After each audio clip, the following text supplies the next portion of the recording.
I love this next question because it does come up from time to time. When you host a dinner party, she's asking you and me, do you serve wine to your guests, or do you serve it if your guest brings it as a gift, or do you not serve it at all?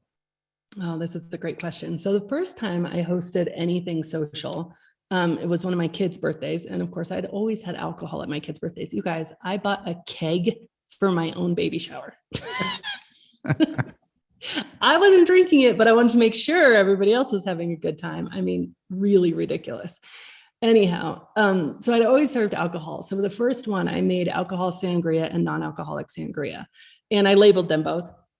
The most fascinating thing happened. More people drank the non-alcoholic sangria. And I was like, huh, and they're all there. It's middle of the day. They're with their kids. And it was the first time that I was like, wow, like when one of us gives us permission to make a different choice, a lot of us want to make that different choice, which is really interesting, right? And so I started asking people about it, and that was really true. And so now, I would just say BYOB. Like, if you want it, bring it. That's how it's going to work. I also found myself, we went on a camping trip a few years ago, and we went to the grocery store, and then half the contingent had to stop at the liquor store. And I was sitting in the car while they were all going to the liquor store with my husband, and my husband had stopped drinking by this time. He totally accidental. It was really, that's a whole nother story. But it was so like interesting to me to just watch and observe.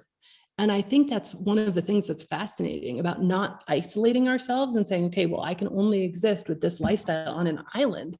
I actually existed with this lifestyle a whole year after I stopped drinking. I was still in that global international job. I went to France, Brazil, I went to Bahrain, I went to the UK, I went to Sydney, I went to like all of these places where very boozy cultures, and I just wasn't drinking. And it was so fascinating because I'm like, oh, wow. And I would watch people get drunk, and I'd watch the light go out of their eyes.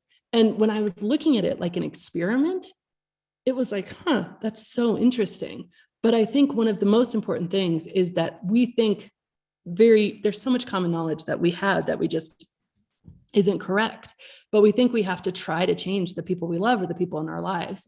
And nobody wants advice they don't ask for. So it actually happens when we just let them be them, that eventually people start coming up to you and saying, hey, wait, I noticed you weren't drinking. And then we can have like a really interesting conversation about it. So that's what I did personally. I'd actually do so far as to one more thing. Like if I was going out with a group of work colleagues, I noticed that if I ordered iced tea before everybody else drank, they'd all look at each other and kind of sadly order iced tea because I was the boss. And so what I'd start to do is I'd be like, okay, who wants red? Who wants white?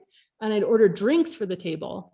And then I'd order my iced tea because I just wanted people to feel good and feel comfortable. I knew I wasn't going to we're not changing through like force, right? We're just allowing.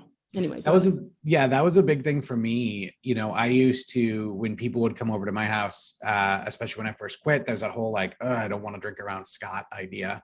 I wanted them to be comfortable because it literally held no charge for me. Like if it was in my house, I might even have some in my house now. I don't know. People will leave beers in my fridge sometimes when they come over.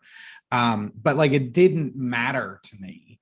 And so what mattered to me was that I was there and able to connect with people. And when people really had that wall up about like, oh, I can't drink here or whatever, like for me, and this was what was right for me. It may or may not be right for you, but like one of the things that I found that was really helpful is I would actually call people before they came over and I would say, what do you want to drink?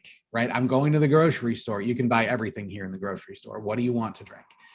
Or I would assume, right? And I just grab their favorite type of beer or wine. My mom drinks box wine. I know exactly what type. I had it when she came over. The reason for that is that I wanted her to be comfortable. As time has gone on, I've kind of moved into a little bit of a, whatever you want to do, go ahead and bring it sort of mode. But for me, like making sure that people learned that I was okay with it just was me going out and buying it. And I didn't mind that at all. So, but it's different for everybody. It's all about how you feel.